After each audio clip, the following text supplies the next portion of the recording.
সৈন্য আমি নিয়ে এসেছি যারা মৃত্যুকে মুহাব্বত করে।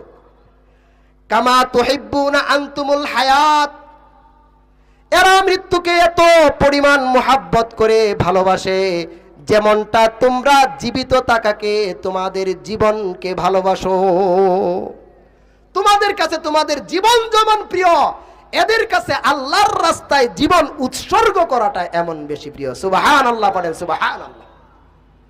এই পত্র পাওয়ার পর মালিকার রুম, রুমের বাদশা এই চিঠিটা চীনের বাদশার কাছে পাঠাইলো। চীনের বাদশা এই চিঠি দেখার পর চীনের বাদশার কাছে পাঠিয়ে চীনের বাদশাকে প্রস্তাব দিল, এই বাহিনীর সাথে আমি যুদ্ধ করতে চাই, তোমার যে সৈন্য সামন্ত অস্ত্র শস্ত্র আছে সেগুলো দিয়ে আমাকে সহযোগিতা করো।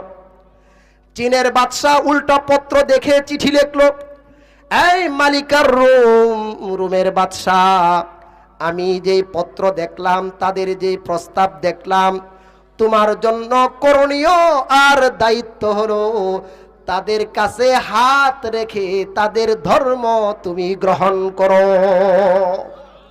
তা না হলে তোমার রাজত্ব চূর্ণ বিচূর্ণ হয়ে যাবে, ধ্বংস হয়ে যাবে সবকিছু।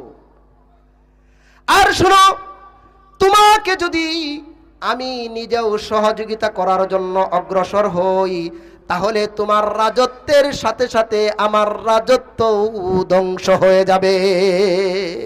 সুতরাং আমার পক্ষে আর সম্ভব না।